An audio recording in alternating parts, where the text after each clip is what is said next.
नमस्कार साथियों, स्वागत है आपका। कैसे हैं आप लोग? आशा करता हूं कि अच्छे होंगे और अपनी तैयारी को अच्छे से कर रहे होंगे। बीएसएफ एचसीएम एएसआई भर्ती 2024 बहुत से बच्चे हैं जो लगातार हमारे पास कमेंट कर रहे थे। बहुत से बच्चे जो लगातार हमसे जुड़े हुए हैं।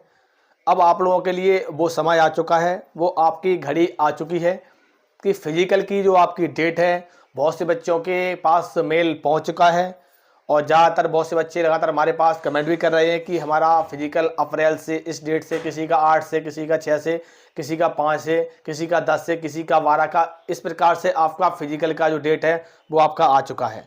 लेकिन सबसे ज़्यादा ज़रूरी है कि आपका बीएसएफ एचसीएम का जब आप फिजिकल करने जा रहे हो तो फिजिकल के दौरान क्या क्या होगा, एंट्री से लेके एक्साइड तक। और सबसे ज़्यादा ज़रूरी है कि डॉक्यूमेंट्स आपको क्या क्या लेकर जाना है, क्योंकि बहुत से बच्चे गलती करते हैं डॉक्यूमेंट्स में। और फिर जो पिछली भर्ती हुई थी, जो बीएसएफ एचसीएम की हर वर्ष वैकेंसी आती हैं, पिछली वर्ष जो वैकेंसी हुई थी जिसमें दौड़ हुई थी, बहुत से बच्चे इसी में बाहर किए गए थे। तो आप एक बार समझ लीजिए। और सबसे ज़्यादा ज़रूरी बात है वो इस वीडियो में आपको मिलने वाली है। तो मैं सबसे कहना चाहूँगा, अगर आप पहली बार हमारे इस चैनल पे आए हैं और साथ में बहुत से बच्चे ऐसे हैं जो कि इस प्रकार की जो नोटिफिकेशन एंड अपडेट आता है तो आपके पास जानकारी नहीं पहुंच पाती है, तो उसके लिए मैंने आप लोगों के लिए special WhatsApp and Telegram group बनाया है। इस वीडियो के डिस्क्रिप्शन में उसकी लिंक लगी है। बहुत से साथी लोग जुड़ चुके हैं। अगर आप भी जुड़ना चाहते हो तो आप जुड़ जाइए, लेकिन एक बार इसके बारे में समझ लीजिए विस्तार से। देखो, बीएसएफ एचसीएम में आपकी जो वैकेंसी थी आपकी 1526 थी। ठीक है, 1526 वैकेंसी थी। अब आपकी टोटल वैकेंसी हो गई है 1752। आपकी वैकेंसी इंक्रीज हो चुकी हैं।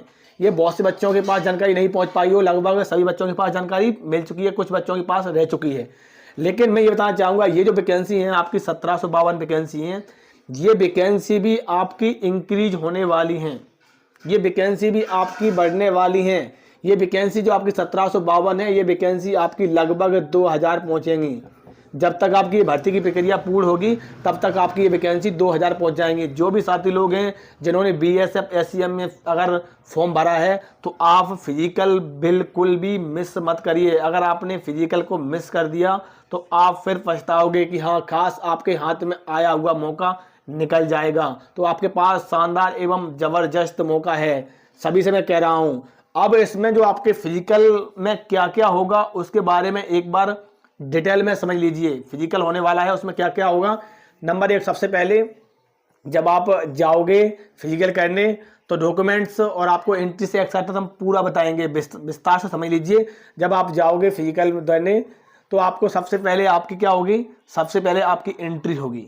एंट्री होगी तो एंट्री में आपको क्या क्या लेके जाना होगा। एंट्री में आपको सबसे पहले लेके जाना होगा डॉक्यूमेंट्स। आपने जो एडमिट कार्ड जो आपका निकला है, एडमिट कार्ड की आप 2 से 3 कॉपी करा लें। एडमिट कार्ड की 2 से 3 कॉपी आप करा लें। एक आपको एडमिट कार्ड लेके जाना होगा और एक आपको आधार कार्ड लेके जाना होगा। आधार कार्ड बहुत से बच्चे क्या करते हैं, आधार कार्ड की फोटोकॉपी ले जाते हैं जिससे कि आपको निकाल दिया जाता है। आपको ओरिजिनल आधार कार्ड लेके जाना होगा। जब आप अंदर जाओगे तो आपको जब स्टार्टिंग में आपकी यही चेक होगा। ठीक है, आप यही चेक होगा। जब आप अंदर घुस जाओगे, अंदर जैसे ही आप अंदर एंट्री होने के बाद फिर आपका बनेगा बैच बनेगा। बहुत से बच्चे ये कह रहे हैं कि पहले लंबाई नपेगी। कुछ कुछ सेंटरों पर क्या होता है कि पहले लंबाई नहीं नापी जाती है, कुछ कुछ सेंटरों पर पहले लंबाई नाप दी जाती है। तो पहले क्या होगा, जैसे अंदर पहुंच जाओगे आप तो आपको जैसे आपको एक साथ बिठा दिया जाएगा, फिर आपको रोल नंबर जो रजिस्ट्रेशन नंबर है उससे आपको बुलाया जाएगा, आपको क्रम से बिठाया जाएगा। फिर आपको एक बैच बनेगा। बैच बनेगा, उस बैच में आपको लगभग मान लीजिए कि 200 से लेके 250 के बीच में बच्चे हो सकते हैं। कम से कम 200 से लेकर 250 बच्चे बैच एक बैच में दौड़ेंगे। बहुत से सेंटरों पर चिप की व्यवस्था है, बहुत से सेंटरों पर चिप की व्यवस्था नहीं है। आपका कौन सा सेंटर है कमेंट में जरूर बता दें कि हमारा जो फिजिकल है वो इस सेंटर पे होने वाला है, तो आपको उस सेंटर पे चिप की व्यवस्था है कि नहीं, हम आपको जानकारी जरूर देंगे। ठीक है, तो आप बैठ जाओगे तो आपको चेस्ट नंबर बांटा जाएगा। तो आप अपना चेस्ट नंबर पहन के जो आपकी दौड़ होगी, बहुत सी जगह ज़्यादातर दौड़ जो आपकी होगी ग्राउंड में होगी, ये भी समझ लीजिए। ज़्यादातर दौड़ आपकी ग्राउंड में होगी और कुछ जगहों पर जो आपका ग्राउंड अवेलेबल नहीं है तो वहाँ पर ट्रैक पर ही दौड़ा दिया। 800 मीटर आपको जाओगे और उधर आपको टोकन मिलेगा, वहाँ से फिर आपको 800 मीटर वापस कर दिया जाएगा। इस प्रकार से बहुत सी जगहों पर आपकी दौड़ है वो आपकी ट्रैक पर हो रही है, लेकिन ज़्यादातर प्रयास यही है कि आपके 4 चक्कर लगवाए जाएंगे, ग्राउंड में दौड़ोगे। ठीक है, जब आप अंदर पहुंचोगे तो आप सबसे पहले आपको क्या जरूरी है कि देखो लंबाई, जब आपकी दौड़ हो जाएगी तो लंबाई 165 सेंटीमीटर। ठीक है, उसके बाद लड़कियों की जो लंबाई है 152 सेंटीमीटर, लड़कों का जो चेस्ट है वो 177 सेंटीमीटर। जब आप दौड़ लग जाएगी, जैसे आपके मान लीजिए 200 का बैच दौड़ रहा है, ठीक है, 200 का बैच दौड़ेगा तो मान लीजिए 100 बच्चे दौड़ में पास हो रहे हैं। 100 बच्चे अगर दौड़ में पास हो गए हैं तो 100 में से तुरंत जैसे ही आप आओगे आपके तुरंत लंबाई नापी जाएगी। लंबाई नापने के बाद आपका चेस्ट होगा। ठीक है, चेस्ट नापने के बाद फिर आपकी आगे की जो प्रक्रिया, आपकी दौड़ कितनी होने वाली है ये भी समझ लीजिए। बहुत से बच्चे लगातार हमारे पास कमेंट कर रहे थे कि दौड़ में टाइम कितने मिलने वाला है। दौड़ में जो आपका टाइम है 1600 मीटर रनिंग है, जिसमें आपको 6 मिनट 30 सेकेंड है। इस आप ये सोच लीजिए कि आप एवरेज लेके चलें 6 मिनट 15 सेकेंड। आप 15 सेकेंड, आप अगर आपके साथ में बहुत से बच्चे दौड़ेंगे तो 15 सेकेंड आपके उसमें खर्च हो जाएंगे। तो आप ये 15 सेकेंड को भूल जाइए, आप 6 मिनट 15 सेकेंड कम से कम मेल दौड़ का समय लेके चलें। इसी प्रकार से लड़कियों की बात की जाए तो लड़कियों से मैं कहना चाहूँगा कि आपकी जो दौड़ है 4 मिनट 45 सेकेंड, तो आप लगभग 4.5 मिनट लेके चलें। 800 मीटर आपकी रनिंग है तो आप ये लेके चलें। अब सबसे ज़्यादा ज़रूरी है कि आपकी जो दौड़ होगी उसके लिए डॉक्यूमेंट्स कौन कौन से चाहिए। डॉक्यूमेंट्स के बारे में बहुत से बच्चे क्या करते हैं, मैंने देखा है पिछली बार बहुत से सेंटरों पर क्या करते हैं, बहुत से सेंटरों पर ये होता है, जैसे मान लीजिए आप डॉक्यूमेंट्स, आप एक आधार कार्ड ले गए ओरिजिनल, और आप एक जो आपका एडमिट कार्ड निकला है आप वो लेके जाओगे। बहुत से सेंटरों पर क्या करते हैं, बहुत से सेंटरों पर ओरिजिनल डॉक्यूमेंट्स चेक कर लेते हैं, क्योंकि उसमें कुछ आधार कार्ड और एडमिट कार्ड में कुछ कमी पाई जाती है तो वो ओरिजिनल डॉक्यूमेंट चेक करने लगते हैं। तो आप लोग जितने भी साथी लोग हैं मैं इनसे कहना चाहूँगा कि आप ऐसी गलती ना करें, आप सारे डॉक्यूमेंट्स आप लेके जाएं। नंबर 1 आप लेके जाएं मूल निवासी।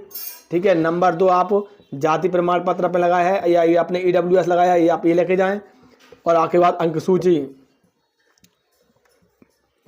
और उसके बाद आप आधार कार्ड। ठीक है, और उसके बाद पासपोर्ट साइज की फ़ोटो आपको ज़रूर लेके जाना है। अगर आप पासपोर्ट साइज की फ़ोटो लेके नहीं जाओगे तो आपको बहुत बड़ी समस्या आने वाली है। ठीक है, पासपोर्ट साइज की फ़ोटो ज़रूर लेके जाएं। ठीक है, पासपोर्ट साइज की फ़ोटो हो गई। और उसके बाद ये डॉक्यूमेंट्स हैं आपको सारे ओरिजिनल लेके जाना है, क्योंकि आप ओरिजिनल लेके जाए। बहुत से सेंटरों पर आपके आधार कार्ड में मान लीजिए कोई मिस्टेक है, आपके एडमिट कार्ड में कोई मिस्टेक है, तो उसकी वजह से आपको सेंटर से बाहर निकाल दिया जाएगा। ठीक है, तो आप इन चीज़ों को खास करके विशेष ध्यान रखें। और मैं सभी से कहना चाहूँगा कि जो आपकी दौड़ हो रही BSF SCM में जो आपका फिजिकल हो रहा है, जिसको बहुत से बच्चे सीरियसली नहीं ले रहे हैं, बहुत से बच्चे सोच रहे हैं कि हम इसको ऐसे ही पास कर जाएंगे, तो वो आपका फिजिकल होगा। फिजिकल आपका ये मान लीजिए आपकी सारी जो दौड़, और हो सकता है कि उसी दिन आपका डॉक्यूमेंट वेरिफिकेशन भी करा देने। ज़्यादातर यही होता है कि उस दिन वेरिफिकेशन नहीं होता है, लेकिन कुछ सेंटरों पर वेरिफिकेशन होता है। आपका किस सेंटर में गया है, आपके जितने भी साथी लोग हैं आप जरूर कमेंट करके मुझे जरूर बताएं। और जो आपकी दौड़ है, ये दौड़ की जो आपकी प्रक्रिया चल रही है, ये आपकी दौड़ की प्रक्रिया कितने दिनों तक चलेगी, बहुत से बच्चे लगातार हमारे पास ये कमेंट कर रहे हैं। और बहुत से बच्चों का जो एडमिट कार्ड अभी तक नहीं आया है, अभी तक आप लोगों के पास मैसेज नहीं पहुंचा है, तो आप हमें कमेंट में ज़रूर बताएं कि हमारे पास मैसेज नहीं है। ज़्यादातर मैं देख रहा हूं कि सभी बच्चे के पास एडबुक पहुंच चुका है। और जिस प्रकार से बहुत से बच्चों के मन में ये प्रश्न उठ जाता है, क्या ऊंची कूद होगी, क्या लंबी कूद होगी, क्या 100 मीटर रनिंग होगी, क्या ये होगा वो होगा, कुछ नहीं होगा। जो मैंने आप लोगों को डिटेल में बताया है, आपका ग्राउंड पर एंट्री से लेके एक्सरसाइज तक, जब आपकी रनिंग हो जाएगी, रनिंग होने के बाद सब कुछ आपको कंप्लीट होने के बाद आपको शाम को ही तुरंत बाहर निकाल दिया जाएगा। आपका जैसे बैच बनता जाएगा उस प्रकार से हो सकता है कि जो आपके लड़के, अगर एक सेंटर पर कम लड़के पहुंचते हैं तो हो सकता है कि 100 का बैच बना दिया जाए, हो सकता है कि 150 का। मैं सबसे ज़्यादा रहा हूँ, सबसे हाईएस्ट जो बैच है आपका वो लगभग 250 से ऊपर नहीं बनेगा। ठीक है, इस प्रकार से बैच बनेगा। और कहीं कहीं चिप की व्यवस्था है, कहीं कहीं ग्राउंड की व्यवस्था है। तो आपका किस जगह पर है तो आप कमेंट में हमें जरूर बताएं। और इस प्रकार की BSF से जो आपकी SCM की भर्ती है, इससे संबंधित अगर आपको सही और इसी प्रकार की अपडेट चाहिए तो आप हमारे चैनल से जुड़े रहें। नमस्कार, जय हिंद।